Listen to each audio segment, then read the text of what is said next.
Hello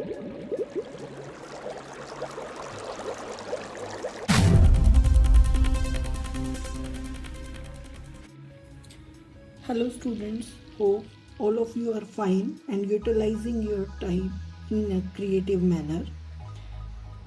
Students, today we are going to discuss some MCQ of Unit 1, okay, which I have given you in test also. Other students who want to give test, kindly comment in comment box. Next time I will add you in test also. Okay, now let's start. First question is, every rational number is a natural number. Natural number कौन से होते हैं? 1, 2, 3, 4 up to so. ठीक है. Integer -3, -2, -1, 0, 1, 2, 3 ये होते हैं. Real numbers क्या होते हैं? Combination of rationals and irrationals, and whole numbers 0, 1, 2, 3, 4, 5 up to. अब देखो, नेचुरल नंबर तो रेशनल हो नहीं सकते, क्योंकि रेशनल नंबर्स कौन से होते हैं? जिनको हम p/q की फॉर्म में लिख सकते हैं. जैसे मैंने 2/3 लिख दिया. अब ये तो नेचुरल नंबर में नहीं है, इंटीजर में भी नहीं है, होल नंबर्स में भी नहीं है, सिर्फ रियल नंबर्स में है. तो answer is C, real numbers. Okay, now second questions.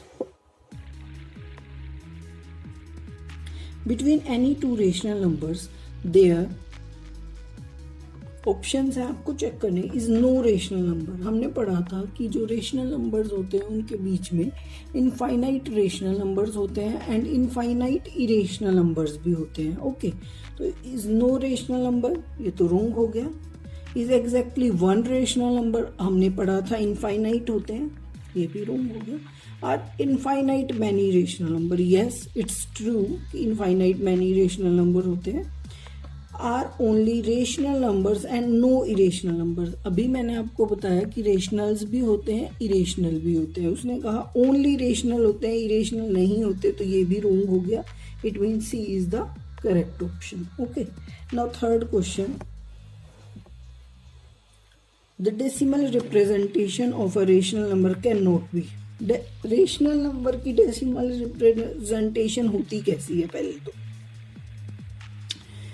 जो टर्मिनेट हो जाए वो भी रेशनल नंबर होते हैं, जो नॉन टर्मिनेट हो और रिपीटिंग हो वो भी रेशनल नंबर होते हैं. नॉन टर्मिनेटिंग भी रेशनल नंबर होते हैं ना, ये टर्मिनेटिंग है. तो नॉन टर्मिनेटिंग और नॉन रिपीटिंग, जो ना तो टर्मिनेट हो और ना रिपीट हो, वो क्या होते हैं? इरेशनल नंबर्स, है ना. जैसे हम लिखते हैं 1.23234, 235, 237. यहाँ पे देखो रिपीट भी नहीं हो रहा, हर बार चेंज होता जा रहा है ना, और टर्मिनेट भी नहीं हो रहा. तो ये कौन से होते हैं? Irrational number. तो उसने पूछा कि रेशनल नंबर इनमें से किस में नहीं लिखे जाते? तो नॉन टर्मिनेटिंग और नॉन रिपीटिंग में रेशनल नंबर नहीं लिखे जाते. अगर नॉन टर्मिनेटिंग नॉन रिपीटिंग आ जाएगा तो वो इरेशनल हो जाएगा, रेशनल नहीं रहेगा. ओके, नेक्स्ट क्वेश्चन है the product of two, sorry ये है आपका next question. The product of two irrational number is. Irrational number, चलो मैंने ले लिया इरेशनल नंबर √2. ठीक है, अब मैंने इसको 3 से मल्टीप्लाई किया, आंसर आ गया 3√2. ये क्या है? इरेशनल. लेकिन अगर मैंने इसी √2 को दोबारा से एक इरेशनल नंबर √2 से मल्टीप्लाई कर दिया तो ये क्या आ गया? 2. ठीक है, ये क्या हो गया? रेशनल. अच्छा, अब आप कहोगे ये तो रेशनल था, दोनों इरेशनल लेने चाहिए थे हमें. तो ठीक है, मैं दोनों इरेशनल ले लेती हूँ. एक मैंने ले लिया √8, एक ले लिया √2, ये हो गया √16 विच इज इक्वल टू 4, है ना. तो मुझे क्या करना है? दोनों इरेशनल लिए, तो मतलब एक बार मेरा रेशनल आंसर आया और एक बार इरेशनल आंसर आया, है ना। अब मैं यहाँ पे ले लेती √2 इंटू √3, तो ये √6 आता जो कि इरेशनल है ना। तो ऑलवेज इरेशनल ये भी रोंग है, क्योंकि रेशनल भी आ रहा है इरेशनल भी। ऑलवेज रेशनल ये भी रोंग है, ठीक है। ऑलवेज एन इंटीजर ये तो रोंग है ही, और sometime rational and sometime irrational, that one is correct. Okay, now fifth question, the decimal expansion of √2 is. √2 पहले तो ये बताओ कौन सा नंबर है। √2 इरेशनल नंबर है। रूट की जो टर्म्स जो कंप्लीटली स्क्वायर टर्म्स नहीं होती वो सब इरेशनल होती हैं, ठीक है। √2, √3, √5, √7, √11, √9 नहीं होता क्योंकि ये स्क्वायर नंबर है, इसका आंसर 3 आ जाता है, ठीक है। तो ये सारी क्या होती हैं, इरेशनल टर्म्स होती हैं। और इरेशनल नंबर कौन से होते हैं, नॉन रिपीटिंग, नॉन टर्मिनेटिंग। तो नॉन टर्मिनेटिंग, नॉन रिक्योरिंग और रिपीटिंग एक ही बात होती है बेटा, ठीक है। तो नॉन टर्मिनेटिंग, नॉन रिपीटिंग और non recurring. Which of the following is an irrational number. अब देखो ये 9 √9 अपॉन √4 है, √9 का 3 और 4 का 2, क्या हो गया ये रेशनल। अब ये √12 अपॉन √3 है, तो मैं इसको ऐसे लिख सकती हूँ √12 अपॉन 3, 3 4 जा 12, √4 आ गया विच इज इक्वल टू 2, ये भी रेशनल है। √7 तो किसी स्क्वायर नंबर है ही नहीं, तो ये हो गया इरेशनल। और √81 ये स्क्वायर नंबर है 9 का, तो 9 विच इज रेशनल। तो कौन सा हुआ irrational number, √7। Okay, next, a number is irrational if and only if its decimal represent। irrational क्या होता है, अभी बताया मैंने, जिसकी decimal representation non terminating, non repeating होगी। नॉन टर्मिनेटिंग नहीं इरेशनल होता है, non terminating and repeating rational होता है, non terminating and non repeating irrational होता है। ओके बेटा, तो हमेशा याद रखो नॉन टर्मिनेटिंग, रिपीटिंग और टर्मिनेटिंग ये तीनों ही रेशनल होते हैं। बच गया जो नॉन टर्मिनेटिंग, ना तो टर्मिनेट मतलब खत्म होगा, टर्मिनेट मीन्स एंड होगा जिसका, और ना उसमें रिपीटेशन होगा, मतलब ना बार वाली टर्म्स आएंगी। जैसे 0.161616 होता है तो हम ऐसे लिख देते हैं ना 0.16 बार, ये कौन सा नंबर होता है, रेशनल होता है, ठीक है। इरेशनल सिर्फ नॉन टर्मिनेटिंग, नॉन रिपीटिंग होता है। Okay, now next question, which of the following is an irrational number. इनमें से इरेशनल कौन सा है, आप चेक कर लो। जो ये टर्मिनेट होता है रेशनल हो गया, है ना, ये रेशनल क्योंकि ये 0.14 पे खत्म हो गया, ठीक है।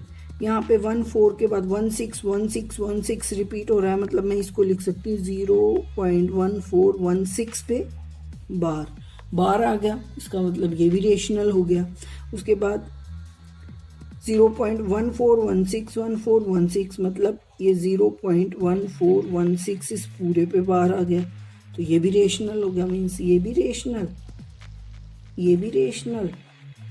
ये आ गया 0.401400। इसमें देखो रिपीट नहीं हो रहा ना, कोई भी पैटर्न रिपीट नहीं हो रहा। यहाँ पे 40 था, यहाँ पे 400 आ गया, यहाँ पे 14000 आ गया, ऐसे ही बढ़ता जा रहा है ना, तो कुछ भी रिपीट नहीं हो रहा। इसका मतलब ये क्या हो गया, इरेशनल। और आपको यही बताना था इरेशनल कौन सा है, तो ये irrational. Okay, next, the rational numbers between 1.4142 and this. अब देखो रेशनल बताना है तो मतलब या तो वो टर्मिनेटिंग होना चाहिए या रिपीटिंग। अब यहाँ पे देखो ये टर्मिनेटिंग ही नहीं है, ये हो ही नहीं सकता। यहाँ पे देखो ये भी टर्मिनेटिंग नहीं है, ये हो ही नहीं सकता। यहाँ पे देखो 1.225 इस पे बार आ गया, ये हो सकता है, लेकिन देखो 1.41 1.73 इन दोनों के बीच में तो 1.2 आएगा ही नहीं, तो ये भी नहीं हो सकता। 1.5 1.4 से बड़ा है और 1.7 से छोटा, तो ओके।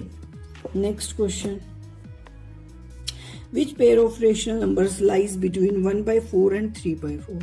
इसके लिए सबसे पहले आपको इनका डेसिमल में चेंज करना पड़ेगा। 1/4 को डेसिमल में चेंज करो पहले, मतलब 1 को डिवाइड करना है 4 से, तो डेसिमल 0.4 2 8, 2 बच गया, 4 5 20, तो ये तो आ गया किसके इक्वल, 0.25 के इक्वल। अब 3/4 को भी करो, मतलब 3 को डिवाइड करना है 4 से, 0 4 7 28, 2 4 5 तो ये आ गया 0.75।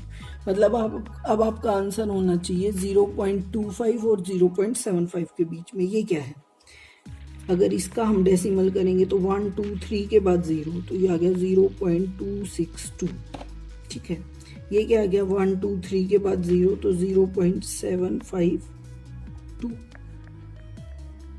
अब देखो ये दोनों इनके बीच में है, 262 तो है, 75। अब अगर मैं यहाँ आगे लिखूँ तो 0 0 0 आएगा ना, और ये 2 आ गया, मतलब ये तो नहीं होगा, ये तो इससे बड़ा हो गया। अब नेक्स्ट देखो 2.52,000, ये आ गया 0.252, ये आ गया 0.782। अब ये देखो, ओ सॉरी बेटा 748 है ना, सॉरी 748, ये आ गया 0.748। 3 जीरोज हैं तो 3 के बाद डेसिमल लग गया। अब ये देखो ये दोनों इन दोनों के बीच में है, तो ये आपका आंसर होगा। ओके, रिमेनिंग ये आप करके दे सकते हो, ये आ जाएगा 0.24। ये तो 25 से ही छोटा है तो ये नहीं होगा। इसको भी डिवाइड करके देख लो, 40 से 9 को 0 लगाओगे, 42 × 80, 10 बच गया, 0 फिर से 2, तो 0.22 आएगा, ये भी नहीं आएगा, तो इसका मतलब यही आंसर है आपका, है ना। आप इन सबको डेसिमल में कन्वर्ट करके जब चेक करेंगे तभी पता चलेगा। अब next question, find the value of this. ये मैंने आपको पहले भी क्वेश्चन कराया है कि अगर ये आपको दे रखे हैं पावर फ्रैक्शन में है तो आप इनका प्राइम फैक्टराइजेशन कर लो। 27 का करो पहले, ये आ गई 3 की पावर 3, ऐसे ही 343 का करो। वैसे आपको बेटे ये याद होने चाहिए, ये 7 पे जाएगा, फिर से 7 पे, ये 7, मतलब आपके पास आ गया 3 की पावर 3 अपॉन 7 की पावर 3 की पावर 2/3। और ये क्वेश्चन मैंने आपको कराए थे, 3/7 सारे की 3 और मल्टीप्लाई में 2/3, 3 से 3 कैंसिल हो गया, तो 3 की पावर 2 और 7 की पावर 2, 3 की पावर 2 क्या होती है 9 और 7 की पावर 2 49, 3 3 = 9 एंड 7 7 = 49, तो 9/49 is your answer. Next question, 2 to the power 2 into 3 to the power 2 is equal to। अब मैंने आपको बताया था a की पावर m इंटू b की पावर m, क्योंकि पावर सेम है तो पावर सेम ले ली, वो किसके इक्वल होती है, सॉरी हाँ, अब देखो 2 की पावर 2 इंटू 3 की पावर 2 इज इक्वल टू, ये बेस डिफरेंस है, पावर सेम है, तो a की पावर m इंटू b की power m is equal to a into b की पावर m। तो मैंने भी यही किया, 2 इंटू 3 की पावर 2 दैट इज 6 की पावर 2, और 6 की पावर 2 मतलब 6 into 6 which is equal to 36, तो आपका 36 आंसर। √7 इंटू √7, रूट की सेम टर्म्स को हम जब भी मल्टीप्लाई करते हैं तो रूट हट जाता है, वो हो जाएगा √7 का स्क्वायर, और स्क्वायर से स्क्वायर रूट कट जाएगा, 7 आंसर। ठीक है, ये देखो अब a की पावर m अपॉन a की power n is equal to a की पावर m माइनस n। ये फॉर्मूला भी मैंने आपको कराया था, ये वाला भी कराया था, ये तो डायरेक्ट फॉर्मूले थे बेटा। तो a की पावर मतलब 3 की power 5 minus 3 which is equal to 3 की पावर 2, और वो आपका आंसर है, ये रहा। अब नेक्स्ट है आपका 2 की पावर -3। 2 की पावर -3 मैंने कहा था नेगेटिव में पावर होगी तो हम उसको पॉजिटिव बनाने के लिए डिनोमिनेटर में ले जाएंगे। ये 2/1 की पावर -3 है, तो हमने कर दिया 1/2 की पावर 3। अब 1 की पावर 3 1 और 2 की power 3 2 into 2 into 2 which is equal to 8। तो 1/8 इज योर आंसर। ठीक है, नेक्स्ट आपका question, after rationalising the denominator 1/3 minus √2 we get. देखो रेशनलाइजिंग में क्या करना था, जो डिनोमिनेटर में होगा उसका साइन चेंज करके ऊपर नीचे मल्टीप्लाई करना था। तो 3 + √2 से किया मैंने, यहाँ भी 3 + √2 से किया, तो ऊपर क्या आ गया 1 से मल्टीप्लाई किया तो 3 + √2, और ये क्या आ गया a minus b into a plus b, मतलब a का स्क्वायर दैट इज 3 का स्क्वायर माइनस √2 का स्क्वायर।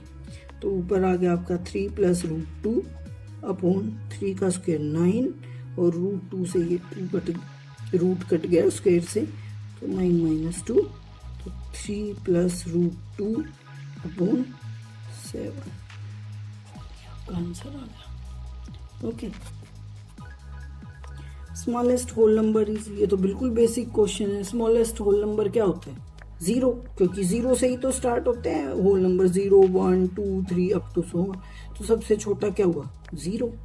7 to the power 0, मैंने कहा था किसी की भी पावर 0 होगी वो किसके इक्वल होगा 1 के इक्वल, चाहे वो 7 की हो, चाहे वो 6 की हो, चाहे वो 5 की हो, वो सब किसके इक्वल होंगे 1 के इक्वल। तो 1 इज योर आंसर। ओके, अब 19th क्वेश्चन, ये थोड़ा आपके 19th और 20 क्वेश्चन थोड़ा सा सोल्व करने वाले थे। ये था आपका 0.777, मतलब हम इसको लिखेंगे 0.7 बार।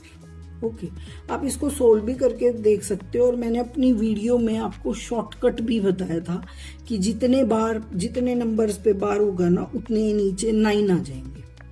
ठीक है, और जो मतलब डेसिमल के बाद बार के बिना वाले नंबर होंगे उतनी जीरोस आ जाएंगी। तो वैसे तो मैं 1 के ऊपर ही बार है, डेसिमल के बाद एक ही डिजिट है उसके ऊपर बार है, तो 7/9 आपका आंसर आना था। लेकिन हम सोल्व भी करते हैं, हम क्या करते हैं x को किसके इक्वल लेंगे 0.7777। अब 1 के बाद डेसिमल है तो मल्टीप्लाई बोथ साइड बाय 10, तो हमारे पास आ गया 10x is equal to 7.7777 also. ये इक्वेशन 1 2, तो सब्ट्रैक्ट इक्वेशन 1 फ्रॉम 2, तो 10x माइनस x 9x, और 7.777 और 0.777 में क्या बच गया, सब्ट्रैक्ट करोगे तो 7, तो 9x इज इक्वल टू 7 और x इज इक्वल टू 7/9। मैंने यहाँ से भी आपको बताया कि 1 के ऊपर बार था तो एक 9 आ जाएगा, और वहां से भी बताया। ऐसे ही यहाँ पे आपके पास क्या है 0.27 पे बार। ठीक है, 0.27 पे बार है आपके पास, तो आप क्या करोगे सीधा 27/99 हो जाएगा। ठीक है, क्योंकि 2 पे बार है तो नीचे 2 9 आ जाएंगे और बार हट जाएगा बस, है ना। लेकिन हम सोल्व करेंगे, x ले लिया हमने 0.272727। ठीक है, अब 2 पे बार है तो हम 100 से मल्टीप्लाई करेंगे, 100x is equal to 27.2727। Subtract करेंगे तो हमारे पास बच जाएगा 100x minus x 99x is equal to 20।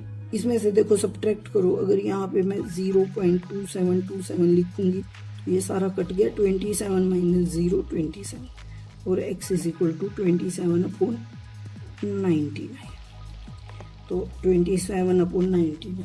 ये हो गए आपके सारे MCQ क्वेश्चंस। लेकिन कुछ बच्चों को 2-3 क्वेश्चंस में प्रॉब्लम आ रही थी फर्स्ट चैप्टर के, यही वाले p/q की फॉर्म में लिखने वाले, तो वो भी मैं आपको एक एग्जांपल करा देती हूँ ताकि आपको वो क्लियर हो जाए। हाँ जी, हम 0.47 को कन्वर्ट करेंगे p/q की फॉर्म में जिसमें 7 पे बार है। ठीक है, अब हमारा फर्स्ट क्या होता है कि हम इसको x के इक्वल ले लेंगे, x इज इक्वल टू 0.477777। ठीक है, अब जितने पे बार होते हैं हम उतनी 10 की पावर से मल्टीप्लाई करते हैं। 1 पे बार है 7 पे ही सिर्फ, तो 10 से मल्टीप्लाई करेंगे, मल्टीप्लाई बोथ साइड बाय 10, तो 10x इज इक्वल टू 4.777777। ठीक है, ये आ जाएगा। अब दोनों को सब्ट्रैक्ट करना है, ये 1 ये 2, सब्ट्रैक्ट इक्वेशन 1 फ्रॉम 2। आप लोग यहीं पे गलती करते हो, ये तो ठीक कर दोगे, 10x माइनस 1x 9x। अब यहाँ पे देखो 4.777, इसमें से आप माइनस कर रहे हो 0.4777, तो ये 7 कट गया, ये भी कट जाएगा, 7 माइनस 4 3, तो यहाँ पे 4.3 बच गया। ठीक है, अब x is equal to 4.3 upon 9, लेकिन हम फ्रैक्शन में लिख रहे हैं, डेसिमल नहीं लिखेंगे, तो अगर हम इसका डेसिमल हटाएंगे तो x is equal to 43 upon 9 into 10, decimal हटा दिया हमने, तो 43 अपॉन 90। अब देखो वो वहां से भी फुलफिल हो गया ना, मैंने आपको कहा था जिस पे बार होगा, जितने डिजिट पे बार होगा उतने 9 आ जाएंगे, और जितनों पे बार नहीं होगा डेसिमल के बाद उतनी 0 हो जाएंगी।